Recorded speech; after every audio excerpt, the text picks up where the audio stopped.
Hello বন্ধুরা, welcome to only sports view. তো এই ভিডিওতে কথা বলবো ইন্ডিয়ান ফুটবল আইএসএল নিয়ে। বেশ বড় কিছু আপডেট বেরিয়ে আসছে। এর পাশাপাশি ডুরান্ড কাপ নিয়েও আপডেট বেরিয়ে এসছে যে এই মরশুমে ডুরান্ড কাপ কবে থেকে শুরু হতে চলেছে বা আইএসএল কবে থেকে শুরু হতে চলেছে। তাহলে কি অবশেষে আইএসএলের জোট কাটলো? যে আইএসএল নিয়ে যে অনিশ্চয়তা ছিল একটা আগের মরশুম থেকে, তো সেটা কি অবশেষে কাটলো? তো এই বিষয় নিয়েই এই ভিডিওতে আলোচনা করব। তো ভিডিওটি সবাই শেষ পর্যন্ত দেখতে থাকো, আর চ্যানেলে নতুন হয়ে থাকলে চ্যানেলটি সাবস্ক্রাইব করে পাশে থাকা বেল আইকনটি অন করে পাশে থেকো। তো সেখানে আইএসএল নিয়ে যেরকম আপডেট বেরিয়ে আসছে, তো আইএসএল নিয়ে আলোচনা হয়েছে অবশেষে এই মরশুমে আইএসএল কবে থেকে শুরু হতে পারে বা আইএসএল নিয়ে কি মতামত। তো আইএসএল নিয়ে আলোচনা হয়েছে কেন্দ্রীয় ক্রীড়ামন্ত্রী, ক্লাব জোট এবং ফেডারেশন। তো এই তিনজন মিলে আইএসএল নিয়ে আলোচনা হয়েছে যে কবে থেকে আইএসএল শুরু হতে পারে বা আইএসএল নিয়ে কি ভবিষ্যৎ।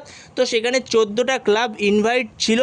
তো সেই 14টা ক্লাবের মধ্যে ডায়মন্ড হারবার এফসি, যারা এই মরশুমে আই লিগ জিতেছে, তো সেই ডায়মন্ড হারবার এফসি এই মিটিংয়ে ইনভাইট ছিল।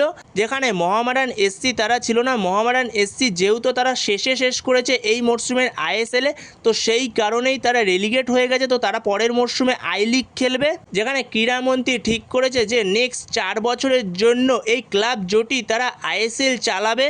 তো সেখানে যেরকম আলোচনা হয়েছে, এই যে প্রত্যেকটা ক্লাব মানে 14টা ক্লাব রয়েছে, তো 14টা ক্লাব মিলিয়ে ফেডারেশনকে 1,10,00,000 টাকা করে প্রতি বছর দেবে। তো এই 14টা ক্লাব মিলিয়ে 1,10,00,000 টাকা করে দিলে তো ফেডারেশনের কাছে মোট 15,40,00,000 টাকা হচ্ছে। তো এটা প্রত্যেকটা ক্লাবকেই দিতে হবে ফ্রি বাবদ। এর পাশাপাশি যে ব্রডকাস্টিং রাইটস সেটাও ঠিক করবে ক্লাব জোট মিলিয়ে। তো ক্লাব জোটই ঠিক করবে যে ব্রডকাস্টিং রাইট নিয়ে কি আপডেট আসবে পরবর্তী সময়ে। তো সেই জায়গাতে যেরকম মিটিংয়ে আলোচনা হয়েছে, একটা পজিটিভ আসছে এই মরশুমের আইএসএল নিয়ে। যেখানে আইএসএল এই মরশুমে ঠিকঠাকভাবেই শুরু হতে পারে। যেখানে আগের মরশুমে যেইভাবে একটা লিগ মিলিয়ে আইএসএল হয়েছে, তো সেইভাবে এই মরশুমে আর দেখতে হবে না, সেরকমই আশা করা যাচ্ছে। তো আশা করা যাচ্ছে ভালোভাবেই আইএসএলটা সম্পূর্ণ হবে এই মরশুমে। তো সেখানে আইএসএল নিয়ে যেরকম আপডেট বেরিয়ে আসছে, আইএসএল শুরু হতে পারে 4ঠা সেপ্টেম্বর থেকে। যেখানে 4ঠা সেপ্টেম্বর থেকে আইএসএল শুরু হওয়ার সম্ভাবনা দেখা যাচ্ছে। এরকমই একটা অফিসিয়াল ডেট বেরিয়ে আসছে, যেখানে 4ঠা সেপ্টেম্বর থেকে আইএসএল শুরু হতে পারে। বাট এটা এখনও পর্যন্ত পুরোপুরি অফিসিয়াল হয়নি। বাট 4ঠা সেপ্টেম্বর একটা খুবই পসিবিলিটি রয়েছে আইএসএল শুরু হওয়ার এই মরশুমে, যেখানে 26-27 মরশুমের আইএসএল শুরু হওয়ার। এর পাশাপাশি আরও একটা আপডেট দিয়ে রাখি ডুরান্ড কাপ নিয়ে। যেখানে ডুরান্ড কাপ শুরু হতে পারে 25শে জুলাই থেকে। যেখানে 25শে জুলাই থেকে শুরু হয়ে আগস্টের শেষ অবধি ডুরান্ড কাপ চলবে। যেখানে ডুরান্ড কাপ প্রতি বছরই আইএসএল শুরু হওয়ার আগেই হয়ে যায়।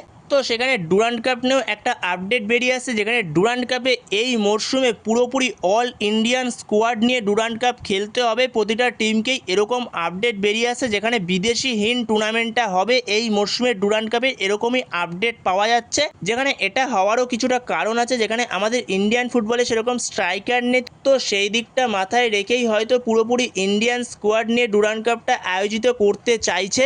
যেখানে বেশ কিছু টিম রয়েছে যারা বিদেশিহীনই ফুটবল খেলে ডুরান্ড কাপে। আর আইএসএলের টিমগুলো তারা বেশিরভাগই সব বিদেশি নিয়েই ফুটবল খেলে। তো সেখানে এক পেশে হয়ে যায় ডুরান্ড কাপটা, যেখানে আইএসএলের টিমগুলোই ভালো করে।